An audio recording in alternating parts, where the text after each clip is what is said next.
नमस्कार बच्चों, स्वागत है आपका आज की इस वीडियो में। जैसे कि आप लोगों को पता है कि इसका पार्ट 1 मैंने अपलोड कर दिया था, जो अंग्रेजी का पेपर था। इस वीडियो के माध्यम से इसका पार्ट 2 अपलोड हो रहा है। तो अभी तक चैनल को अगर सब्सक्राइब नहीं किया है तो चैनल को सबसे पहले सब्सक्राइब कर लें, वीडियो को लाइक करें, कमेंट करें और बिना कट किए वीडियो को अंत तक ज़रूर देखें।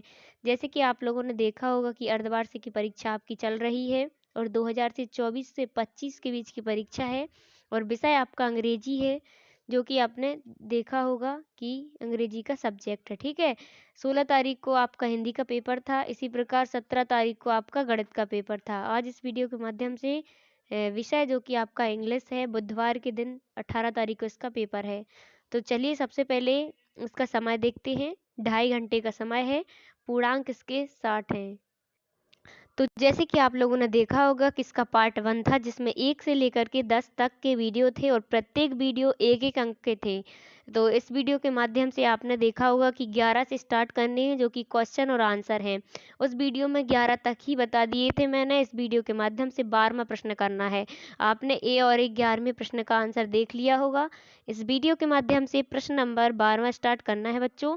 तो आप पेपर को बिल्कुल भी मजाक में ना लें, क्योंकि पेपर ओरिजिनल है और ऐसे ही पेपर अगर चाहिए हो आपको तो अभी के अभी चैनल को सब्सक्राइब करना बहुत ज़रूरी है, ताकि जब भी हम वीडियो अपलोड करें तो आपके पास तुरंत नोटिफिकेशन पहुंच जाए और आपको पेपर मिल सके। नेक्स्ट पेपर आपको पता है कि संस्कृत का है। इसी प्रकार सामाजिक विज्ञान और विज्ञान 3 और पेपर रहेंगे आप लोगों के। तो चलिए इस वीडियो के माध्यम से इसका पार्ट 2 है तो देखते हैं। जैसे कि प्रश्न पढ़ते हैं सबसे पहले, which animal is called the ship of desert. तो चलिए इसका आंसर देखते हैं 12वें प्रश्न का। तो आप इस प्रकार 12वें प्रश्न का आंसर लिख दीजिएगा बच्चों। जैसे कि यहाँ पे देख सकते हैं, camel is the called the shape of desert. ठीक है, द शेप ऑफ डेजर्ट।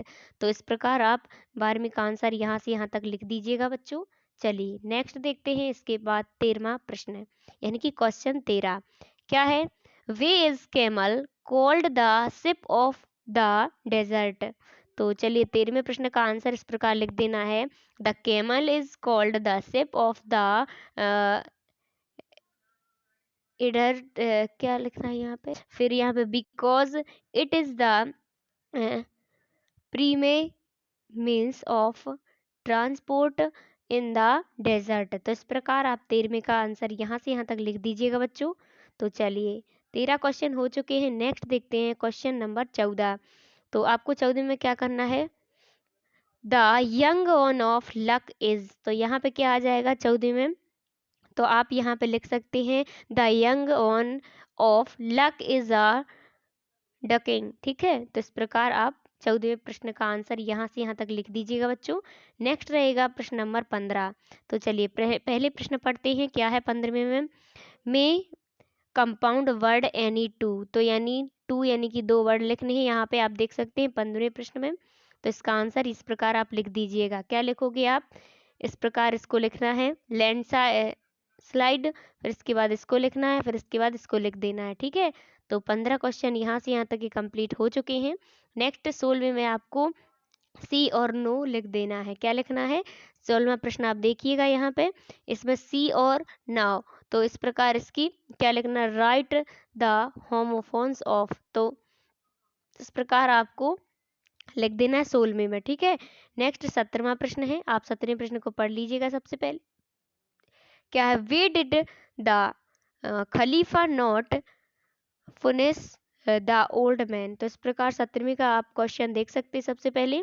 तो 17वीं का आंसर आप यहाँ से यहाँ तक कर दीजिएगा। ठीक है, क्या लिखना है इसमें, यहाँ से यहाँ तक इस प्रकार आपको लिख देना है, तो आपका आंसर सही हो जाएगा। आप देख सकते हैं इसी प्रकार आपको अपनी कॉपी में लिखना है बच्चों। जो कि आप किताब में आप लिख रहे हो तो लिख लेना, फिर उसी में से याद कर लेना। चलिए नेक्स्ट प्रश्न देखते हैं, प्रश्न number 18।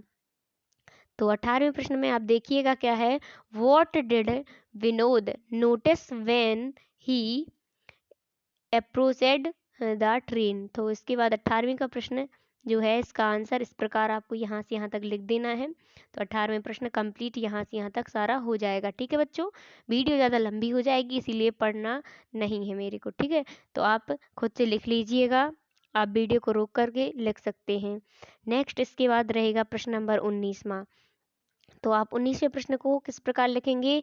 In which place mister Chaudhary's office was situated in Kolkata. तो चलिए 19वें का आंसर आप देख सकते हैं इस प्रकार, my Chaudharys office in Kali Ghat इन कोलकाता। ठीक है बच्चों। इसके बाद नेक्स्ट देखते हैं 20वां प्रश्न क्या है? Write an application to your class teacher for 4 days leave, यानी कि एप्लीकेशन लिखनी है जो क्लास टीचर है उनके लिए 4 दिन की। तो आप देख सकते हैं इस प्रकार आपको एप्लीकेशन लिखनी है। क्या लिखना है यहाँ पे आप देख सकते हैं, जैसे कि आपने देखा होगा कि टू द क्लास टीचर, तो सब्जेक्ट करके लीव एप्लीकेशन लिखना है। फिर आई रिस्पेक्ट सर या मैडम जो भी है, I request a leave of आपको 4 क्या लिखना है? 4 योर डेज। ठीक है। I will complete all missing class and फिर आपको यहाँ से यहाँ तक आप देख सकते हैं पूरा, यहाँ से यहाँ तक पूरा लिख देना है। तो इस प्रकार जो अपना 21वां प्रश्न था वो भी हो चुका है।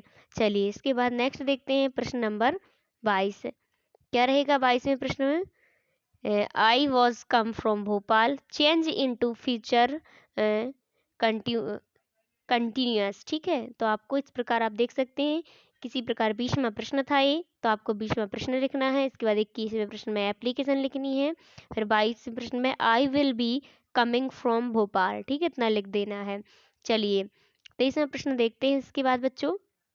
23वें प्रश्न में है right 5 sentence on my pet animal. ठीक है बच्चों। तो चलिए यहाँ पे इस प्रकार आपको लिखना है। आप यहाँ से यहाँ तक लिख सकते हैं माई पेट एनिमल।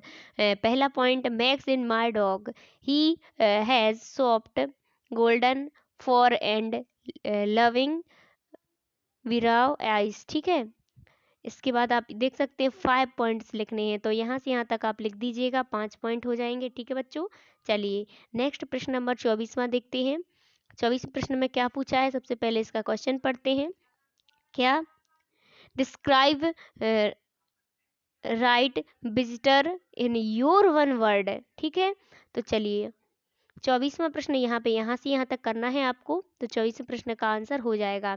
आप देख सकते हैं, आप वीडियो को रोक लीजिएगा और आप इसी प्रकार कर दीजिएगा। ठीक है बच्चों, यहाँ से यहाँ तक तो अपना जो 24वां प्रश्न है वो कंप्लीट हो जाएगा। आप देख सकते हैं, आप इतना कर दीजिएगा। ठीक है बच्चों, जैसे कि मैं आपको धीरे धीरे से खिसका करके बता रही हूँ, तो आप वीडियो को रोक लीजिएगा।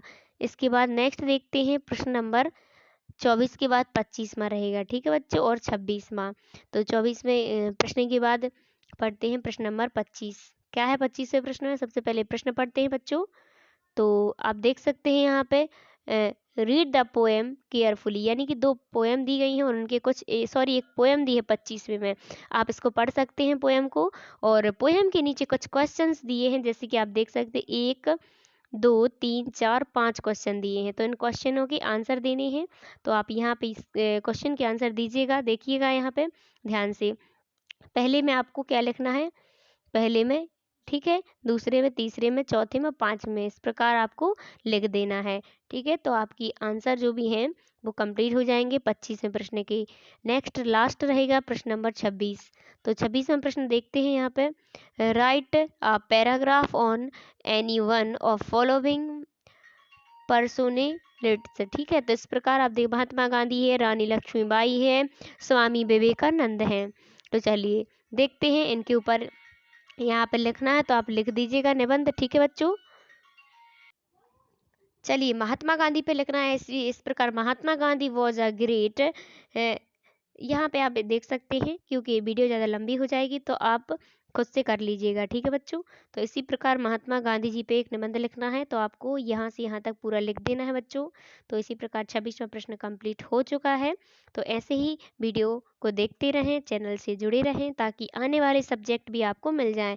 अगर इसका पार्ट 1 नहीं देखा है तो अभी जाके सबसे पहले पार्ट 1 देखें, क्योंकि उसमें 1 से 10 तक के प्रश्न हैं। पार्ट 2 रहा है अपना ये, इसमें सारे क्वेश्चन और आंसर हैं। तो आप इसी प्रकार संस्कृत का प्रश्न पत्र आपको मिल जाएगा बच्चों। तो ऐसे ही जुड़े रहें और वीडियो को दोस्तों के साथ शेयर जरूर करें। थैंक यू, धन्यवाद। कल के पेपर के लिए बेस्ट ऑफ लक बच्चों। Thank you.